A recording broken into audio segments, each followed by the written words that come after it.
Hi viewers, welcome to south Indian recipe. இன்றைக்கு நம்ம தண்டுக்கீரை அல்லது முளைக்கீரை எப்படி கடையலான்னு பார்க்கலாம். அதுக்கு தேவையான பொருட்கள் பார்ப்போன்னா, நான் இன்றைக்கி 2 கட்டு தண்டுக்கீரை வாங்கியிருக்கிறேன். அப்புறம் இதுக்கு தேவையாக என்னெல்லான்னு பார்க்கலாம்னா 2 மிளகாய். இந்த மிளகாய் கொஞ்சம் காரமாகவே இருக்குது, அதனால் 2 பச்சை மிளகாய் எடுத்துருக்கிறேன். அது மாதிரி 10 பல்லு பூண்டு. இதை நான் 2-3 பூண்டு கொஞ்சம் பெருசாக இருந்ததால் 2-3 வெட்டி எடுத்து வச்சுருக்கிறேன்.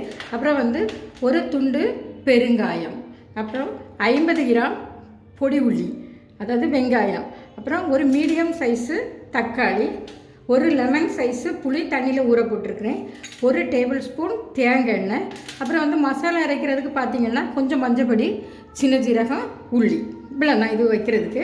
இனி நம்ம இதை எப்படி பண்ணலாம், எப்படி அதை ப்ரிப்பேர் பண்ணலான்னு பார்க்கலாம்.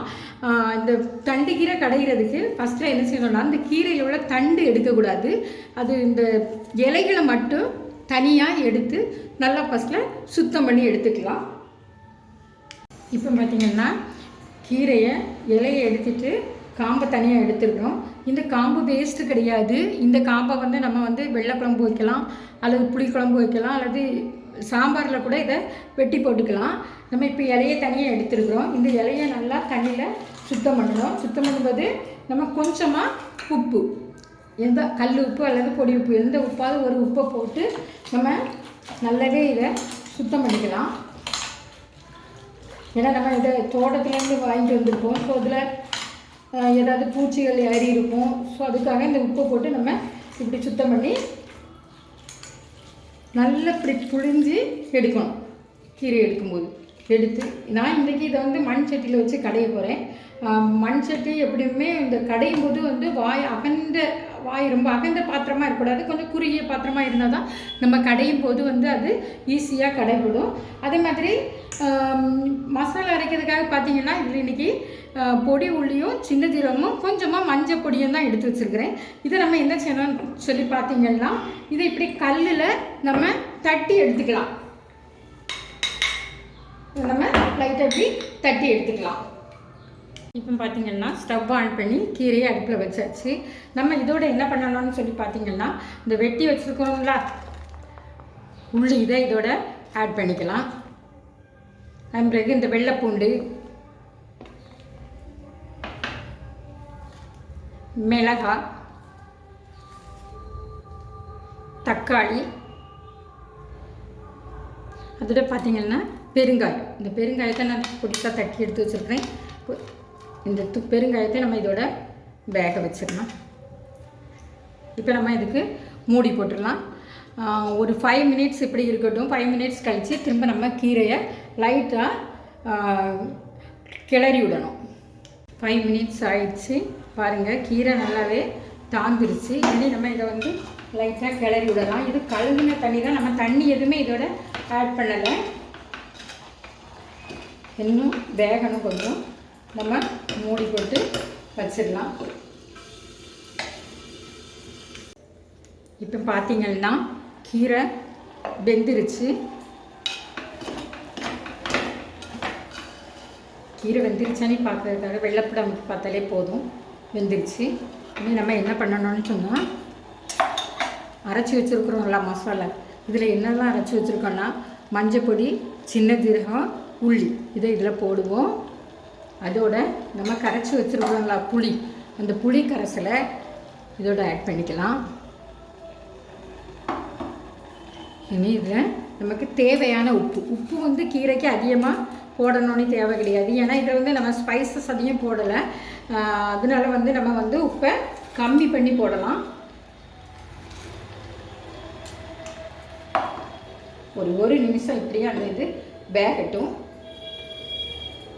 பார்த்திங்கன்னா எல்லா கீரையை விடையும் இந்த தண்டு கீரை, அதாவது இந்த முளைக்கீரை தான் ரொம்ப டேஸ்ட்டாக இருக்கும். ஏன்னு பார்த்திங்கன்னா, இந்த கீரையை நம்ம விதைச்சி 20 நாளில் அதை நம்ம பிடுங்கி எடுத்துருவோம். மற்ற கீரைகள்லாம் அப்படி கிடையாது. அரைக்கீரையை பார்த்திங்கன்னா நம்ம அதை அறுத்து எடுப்போம், திரும்ப திரும்ப அது முளைக்க அறுத்து எடுத்துக்கிட்டு இருப்போம். இது அப்படி இல்லை. ஒன்ஸ் நம்ம அதை பிடுங்கி எடுத்துட்டோம்னா அதில் முளைக்காது. ஸோ இது ரொம்பவே நல்லாயிருக்கும், டேஸ்ட்டாக இருக்கும். இப்போ 1 மினிட்ஸ் ஆயிடுச்சு. இனி இதை நம்ம ஸ்டவ்வை ஆஃப் பண்ணிவிட்டு இதை என்ன பண்ணலாம் அப்படின்னு பார்த்திங்கன்னா, மத்தால் தான் என்ன செய்யணும் அப்படின்னு சொன்னால் இதை கடைஞ்சி எடுக்கணும். பாருங்கள், இதை வந்து நம்ம வந்து கீழே வச்சு தான் கடைஞ்சி எடுக்க முடியும். இதை நம்ம கொஞ்சம் சூடாக இருக்கும்போது கடைஞ்சால் தான் இது ஈஸியாக கடைப்படும். ஸோ இதை நல்லா மைய நம்ம வந்து இப்படி மத்து போட்டு கடைஞ்சி எடுத்துடலாம். இதே நம்ம இப்படி கையை எடுக்காமல் கடைஞ்சால் தான் இது கடைப்படும்.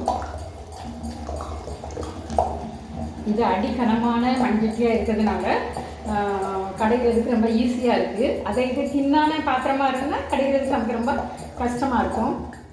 இது பாருங்கள், இன்னும் கொஞ்சம் கடைஞ்சா போதும்.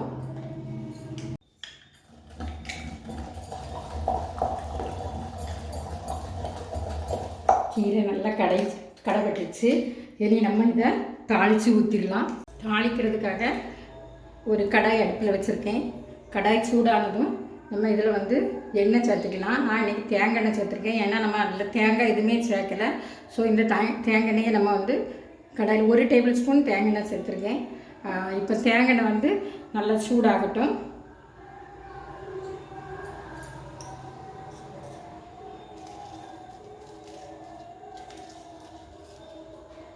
எண்ணெய் சூடானதும் நம்ம கடுகு சேர்த்துக்கலாம்.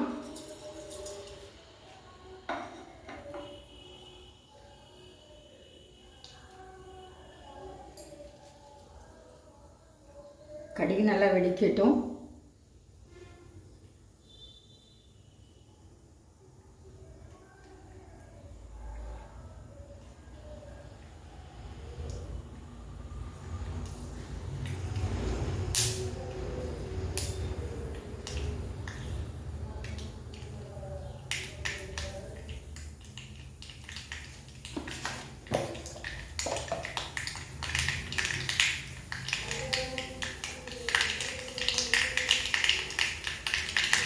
கடுகு நல்லா வெடிச்சிச்சு. இப்போ நம்ம வந்து ஒரு 3 காஞ்ச மிளகாய் சேர்த்துக்கலாம்.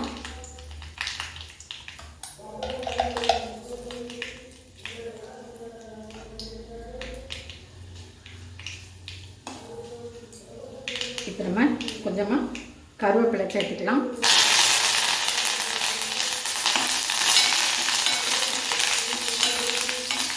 இப்போ நம்ம ஸ்டவ்வை ஆஃப் பண்ணிட்டு இதை இந்த கீரையில் சேர்த்துக்குவோம். நல்லா மிக்ஸ் பண்ணிடலாம். சுவையான சத்தான கீரை கடையல் ரெடி ஆயிடுச்சு. தண்டுக்கீரை கடையல். இது வந்து நமக்கு சின்ன பிள்ளைங்கள்லேருந்து பெரியவங்க வரைக்கும் இதை விரும்பி சாப்பிடுவாங்க. இதை சைட் டிஷ்ஷாகவும் சாப்பிடலாம். இதை சாதத்தோட பிசைஞ்சும் சாப்பிடலாம். குழந்தைகளுக்கு நல்லது, பெரியவங்களுக்கும் நல்லது. அதனால் நீங்கள் வீடுகளில் அடிக்கடி இதே மாதிரி செய்து பாருங்கள். லைக் பண்ணுங்கள், ஷேர் பண்ணுங்கள், மறக்காமல் சப்ஸ்கிரைப் பண்ணுங்கள். தேங்க்யூ ஃபார் வாட்சிங் மை வீடியோஸ்.